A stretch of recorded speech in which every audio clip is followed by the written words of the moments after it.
Well, for Oregon's roster in 2024, the hits just keep on coming. Not like the jabs a boxer would take, but like the hits you'd acquire in baseball. You know, the good kind. Here we go. You are Locked On Ducks, your daily podcast on the Oregon Ducks, part of the Locked On Podcast Network, your team every day.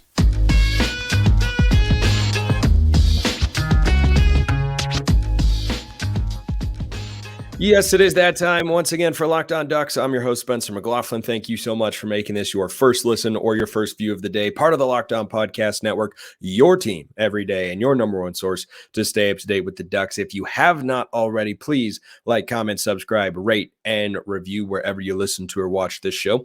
We're almost to 5,000 subs on the YouTube channel. How soon can we get there? Let's find out. Today's episode is brought to you by Jase Medical. Empower yourself when you purchase a Jase case, providing you with a personal supply of 5 antibiotics that treat over 50 infections. Get yours today at jasemedical.com. That's JASE medical.com. So, lots of people are coming back to play for Oregon in 2024, and that is very good news for the Ducks. Over the weekend, there was a busy slew of announcements of players who announced that instead of going to the NFL draft, they will be returning to the Ducks. Now, earlier in this whole cycle with the portal and announcements and everything like that, Troy Franklin announced he's going to the NFL draft. Kyrie Jackson announced he's going to the NFL draft. And Jackson Powers Johnson did the same. Bo Nix is, of course, out of eligibility. Bucky Irving also declared. So those are 5 key players from this Oregon team. Brandon Dorlus, of course, out of eligibility. So too is Popo Amavai. There are quite a few players that Oregon will be without next year whose spots need replacing. However, here's some guys who can just slide right back in and produce the same way they did in 2024. So Jordan Burch, arguably the biggest one because of how young the defensive line may very well be this coming fall. He had 7.5 tackles for loss this year, one of the best run defenders in the conference this past season. He had 3 sacks, was far more impactful in the quarterback pressure game throughout the year. I think Oregon felt his loss when he went out with an injury early in the Pac-12 championship game. Defensive line wasn't able to get pressure on Penix. And that, as Dan Lanning said when talking about injuries in the post-game presser, when I asked him, he said that's an excuse. Everybody's got to be ready. I asked about the secondary. He, I'm sure would have given the same response if asked about the defensive line. He might have. I'd have to double check. But the statement stands that Jordan Burch is an impact player. He's back for Oregon next year. Jestin Jacobs at the linebacker position. He and Jeffrey Bassa. Those are your top 2 linebackers for 2024. They were Oregon's top 2 linebackers when healthy in 2023. They're back next year. A Johnny Cornelius, starting right tackle, transferred in from Rhode Island. He's back next year.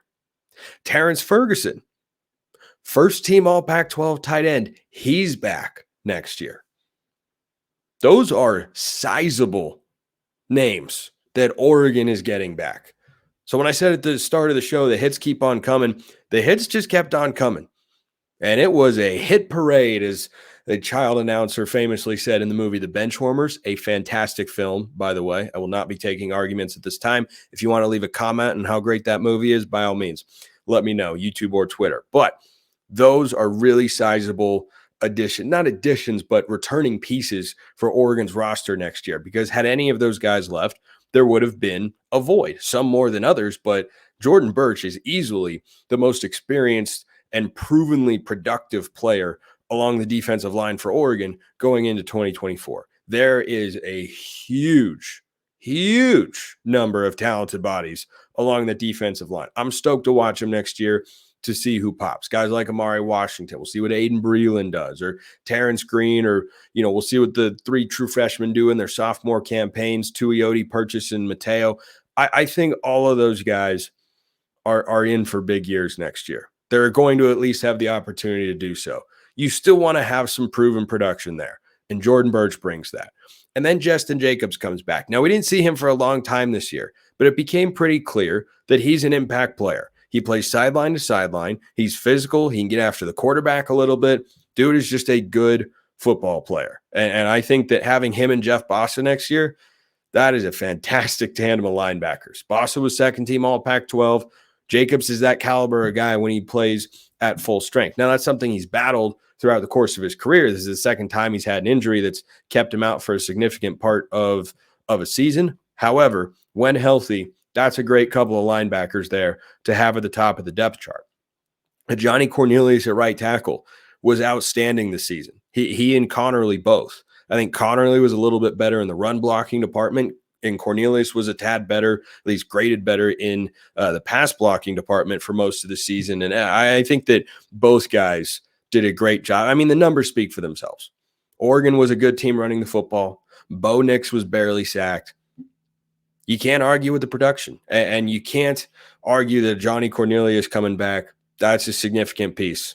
He'll start again next year. T-Ferg, love me some T-Ferg. I've been on the T-Ferg hype train since before 2022. I thought he'd kind of pop last season. Kind of did. I thought he'd be good again this year. Kind of was. Not kind of. He just was. I think he can be great again next season and up his NFL draft stock. And I'm stoked to have him back because now I look at Oregon's tight end room and everything is clear. Like, there's so much clarity on the roster right now. They're loading up and ready to compete in the Big Ten right away. That should be the expectation. You're never going to bring everybody back from a super talented team. But bringing back this many guys, I'm frankly a little bit surprised, pleasantly, of course, that between Bossa, Burch, and T-Ferg, none of them declared for the draft. I figured at least one would go, but those guys are back. And Tyshim Johnson is back. And you're bringing in Kobe Savage from Kansas State, the safety in the secondary to replace guys who are moving on with their careers, Evan Williams and Steve Stevens. I look at this roster and feel really, really good about where it's going to be. And I don't think we know everything. You know, this is something I'll continue to talk about on the show, is kind of how the depth chart might play out and how position groups fare and, you know, who Oregon could maybe add on the next national signing day or in the next portal window. I'm sure we'll have more departures.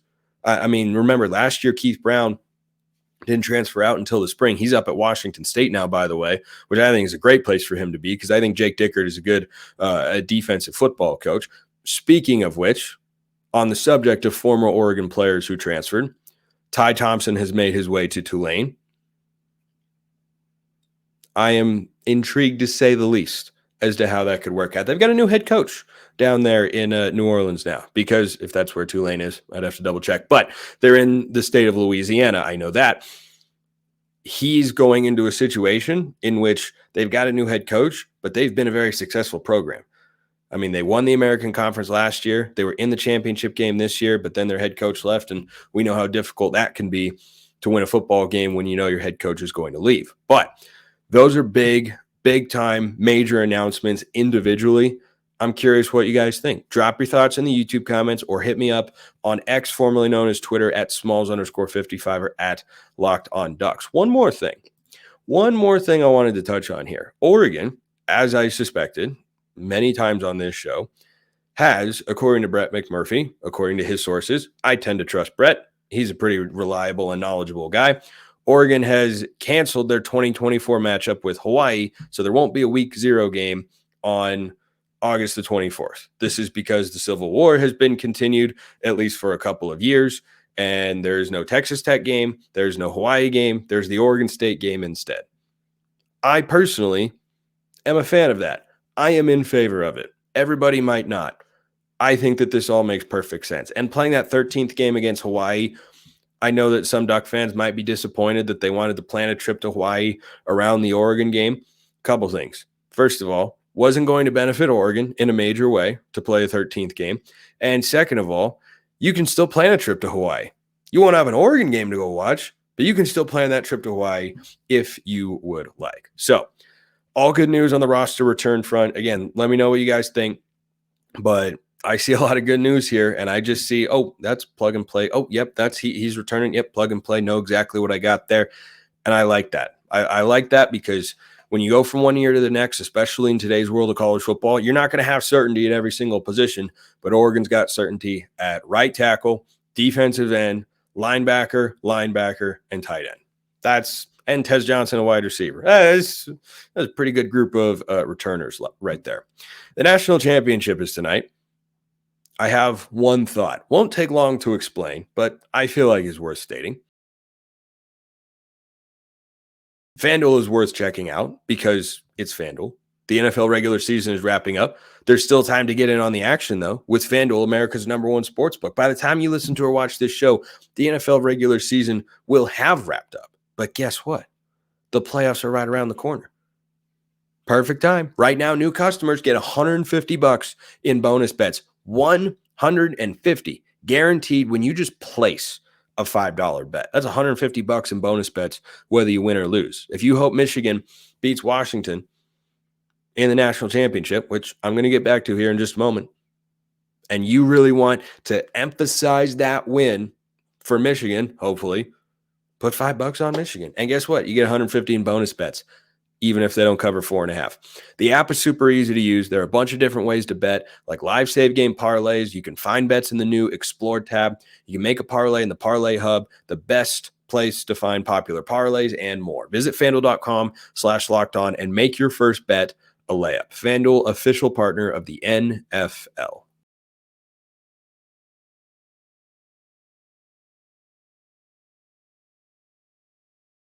Can't have a show without a second segment sip, can we? We could. It just wouldn't be as good. So, Washington plays tonight. As you're listening to or watching this show, the lot of you, maybe you're listening to or watching it afterwards. That's okay as well. I appreciate you. This question came in via the mailbag, and the YouTube comments, that's one way to get into the mailbag. You can do Twitter. DMs and mentions are wide open at Smalls_55 or at Locked On Ducks. If you want priority access, you go over to SUBTEXT, join the Locked On Ducks SUBTEXT community. You get all sorts of perks over there. You get breaking news, reaction, instant analysis, in-depth thoughts. You can talk with me one-on-one, and you get priority mailbag access as well. Free 14-day trial, then it's just $5 a month. Absolutely, positively not a requirement. This show remains free and available to you wherever you're listening or watching right now. This question came in from C.Smooth. Spencer, my guy, keep up the good work on the podcast. Appreciate you. Question for you as a fellow diehard fan. How much is it going to suck if UW wins the Natty? Can't think Duck fans will ever hear the end of it. There is absolutely, positively no upside for Oregon fans if Washington wins the national championship. None. Because every debate you could ever have with a Husky fan will just come back to, we won a national championship. And, Husky fans make that debate. I don't engage in them online because they're unproductive and circular and mostly pretty stupid. But when you talk with Husky fans in person, sometimes those debates can go somewhere. They could be good-spirited or anything like that. But Washington will often hang the 1991 co-national championship they shared with Miami? I think it was Miami. Somebody back then as, hey, we've got a national championship and Oregon does not. It is by definition a co-national championship. You can think of that what you like.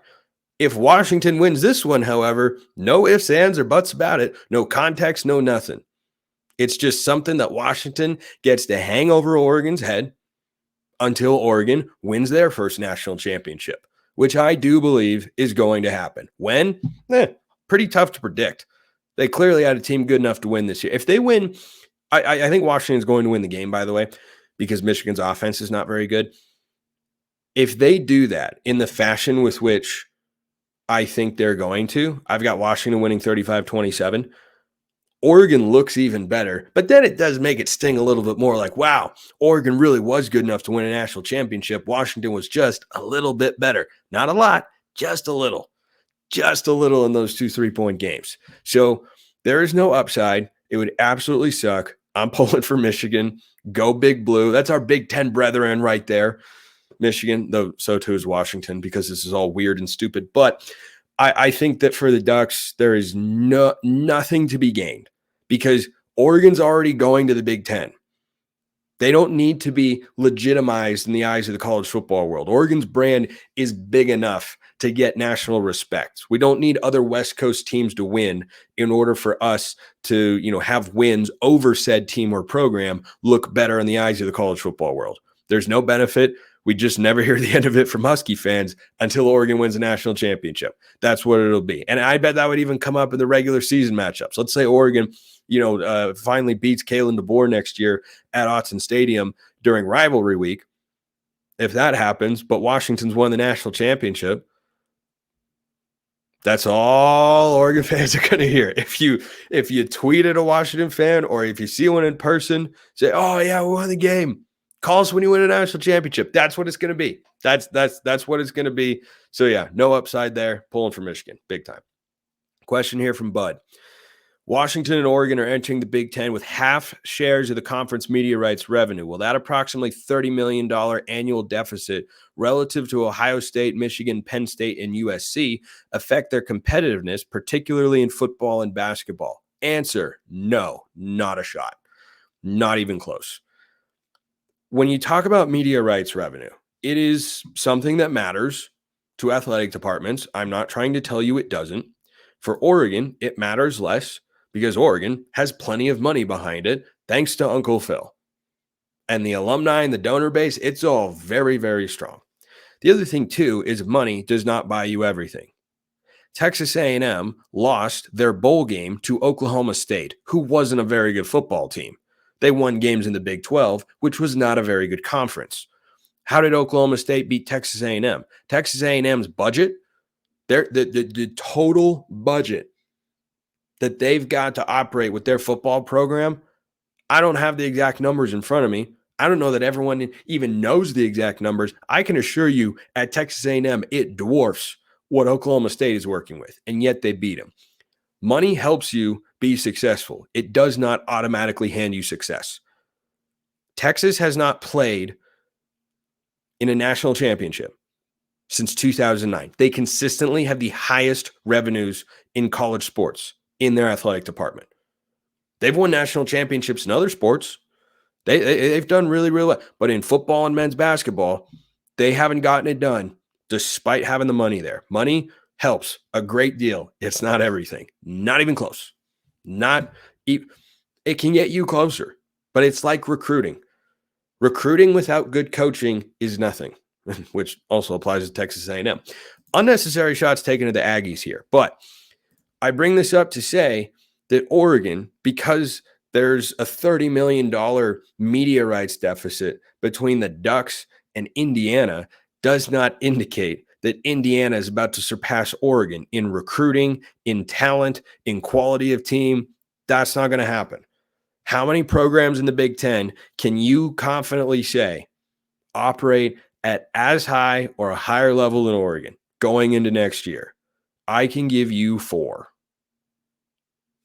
Ohio State, Michigan, Washington, USC. That's it. And USC wasn't very good this year. By the way, USC's got a lot more money than teams that they lost to.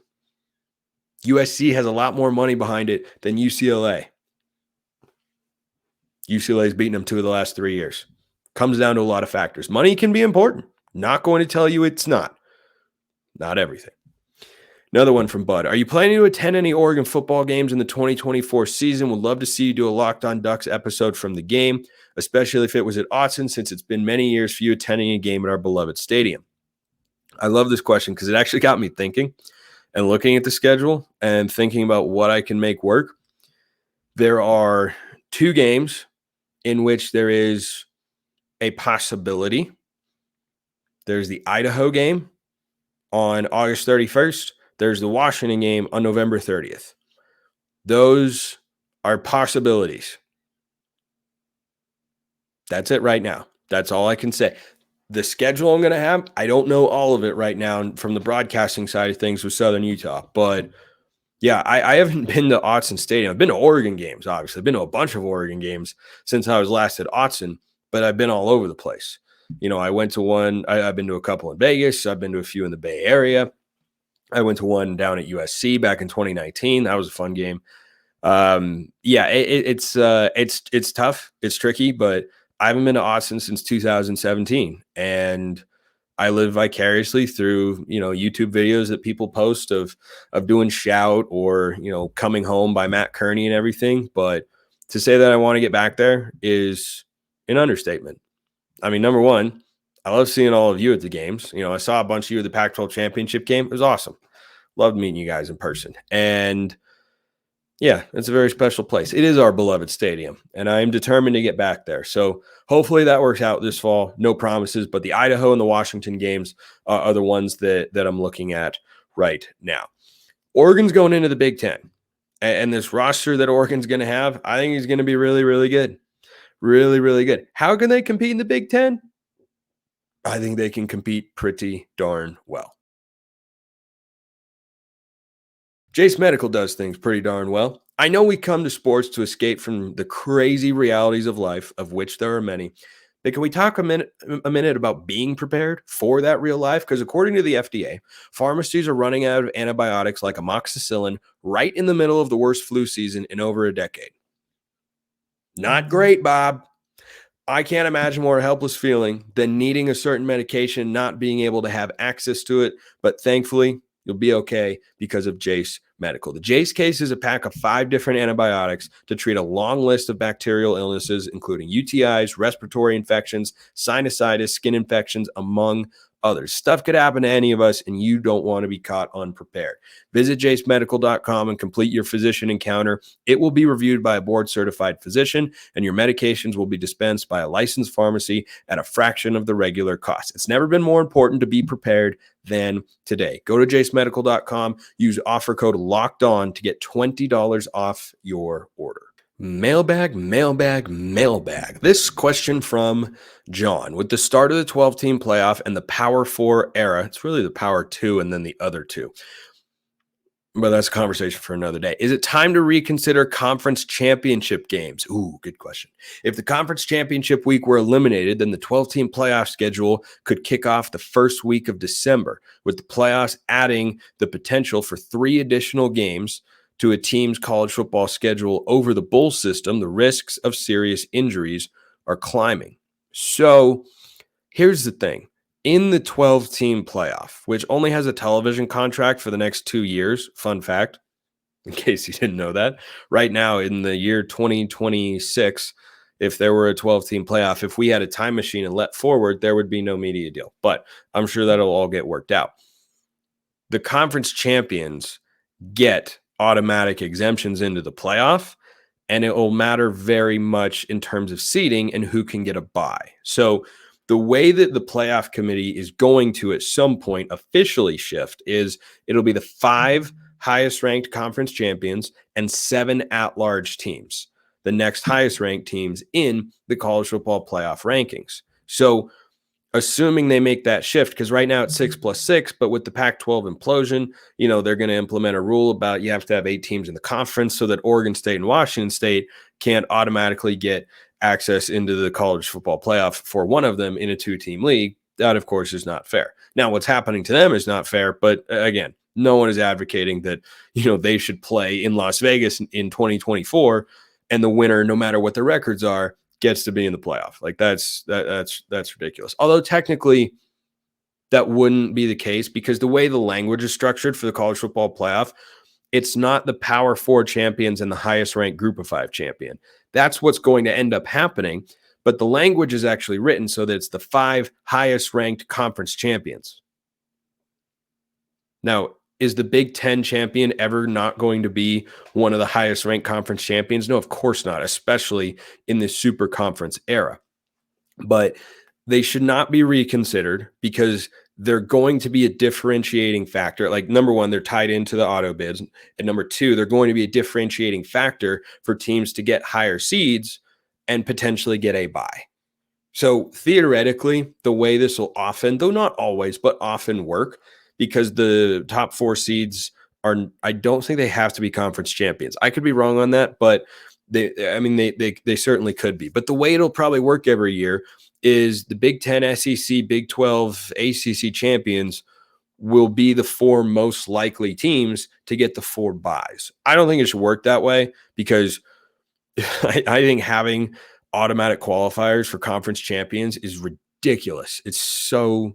oh my gosh, it drives me absolutely insane. It is antithetical to everything that makes college football great to have that. It's this weird dichotomy in college sports. We've all come to the agreement, almost universally in the sport, that having divisions in a conference is bad. The Pac-12 did away with it a couple of years ago. The Big 12 hasn't had them for a while. The Big 10 is getting rid of them. Everyone agrees. Well, divisions are no good because if you're in a weaker division, then a less deserving team that plays an easier schedule is going to get a bid to the conference championship game, and that's not right. And then we're in the same sport. We're saying if you win your conference, you get an automatic berth over here. Like, whoa. Time out. Do you know what the Big 12 is going to be next year? Utah, Arizona, Oklahoma State, Kansas State, and the freaking Muppets, man. That is not a strong conference. It wasn't very strong this year outside of Texas, who, by the way, was not as competitive with Washington as Oregon was, or several other Pac-12 teams. I know it came down to the wire and they had a pass to the end zone to win the game and bloody, but anybody who watches that game knows Washington was outplaying them from the start. Washington State played Texas tighter, or played Washington tougher than Texas did. Texas had a fluky play at the end in which Dylan Johnson's ankle gets rolled, or else that game never comes down to where it did. Now, they deserve credit for being in that spot, but I'm just saying that team played competitive games, Washington, week in and week out in the Pac-12, single-digit games all the time, and then they went and played the Big 12 champion, and they outplayed them for 4 quarters. Like, the Big 12 is not very good, and the Big 12 is not going to be that good next year. Like, give me Utah to be the favorites in that conference, barring an unforeseen change. Now, maybe Colorado, puts together a bunch of talent. They'll be improved, but I don't think they're conference championship ready just yet.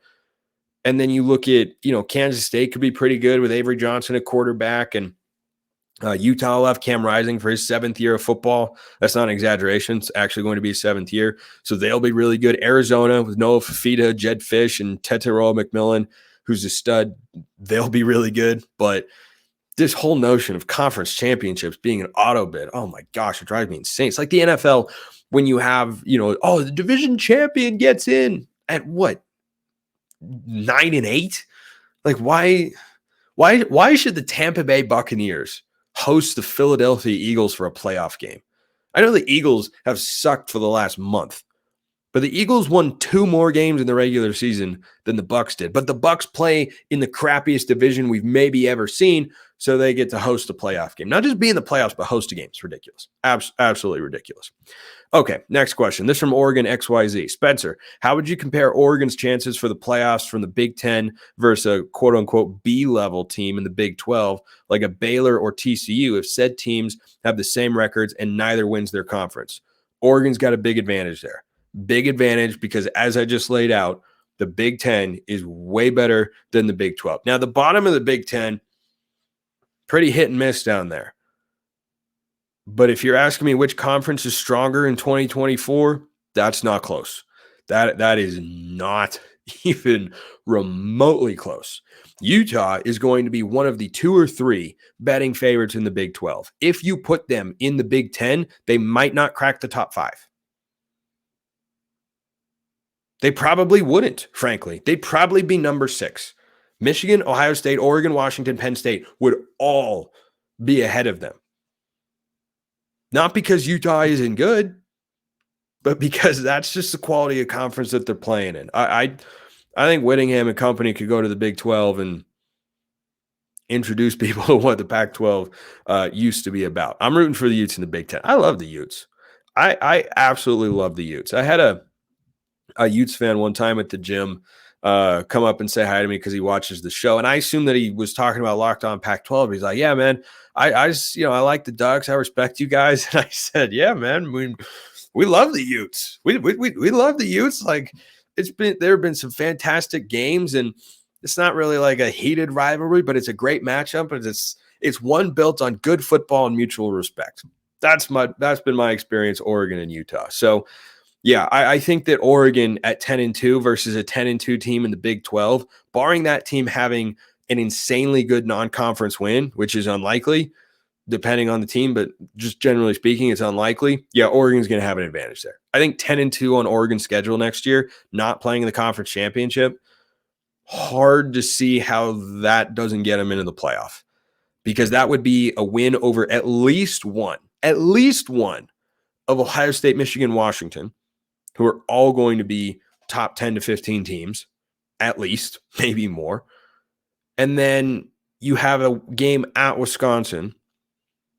Oregon State could end up being a quality non-conference win as well.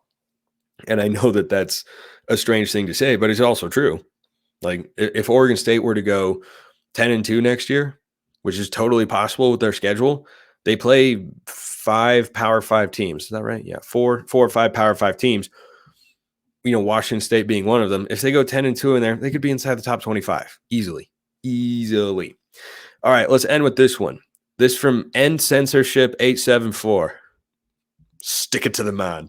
Okay. Shellstad is the best guard we have ever seen at Oregon. Big statement there. What is your take on that? He has all the next level skills, and there's not a shot he can't make.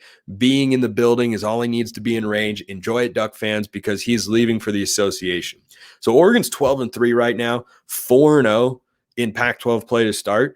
They have not played the heavy hitters in the league yet, but 4-0 is where you'd like to be. Now, beating Washington State on the road, I'll be honest, I thought that one had a good chance to go the other way going into it, but Oregon was red hot shooting the basketball. Shellstad is fantastic. He is a freshman. You make a great point about the refined nature of his game, the advanced nature of his game. I was texting about this with somebody yesterday who I know it's an Oregon fan, and we were comparing Shellstad to Peyton Pritchard. Obviously, same number, one guy idolized the other and everything like that. I think Shellstad's game is more refined. Now, he's not playing behind, a Final Four core of guys that have been to the Elite Eight, so he doesn't have to be, just a role player. Pritchard could have done more as a freshman, most likely. I still think Shellstad has got some more kind of polish to his game, and I think he's just got more shots, and he's got more athleticism as well. I don't know about, the best guard ever, Aaron Brooks was good, man. I'd have to think on that, but I like this Oregon team. They're off on Thursday, Cal at home on Saturday. Should be able to get to 5-0 in Pac-12 play, which is a good place to be. But yeah, I've been on the Shellstad hype train since before the year. There were little crumbs that I saw where I was like, oh, wow, we might really like this guy. Yeah, we really like this guy. He's really, really good. But he's only written a couple chapters of his book as a career. There's still a ways to go, but it's a pretty legendary book so far. Appreciate everyone listening. I'll see you next time. Have a wonderful rest of your day, and go Ducks.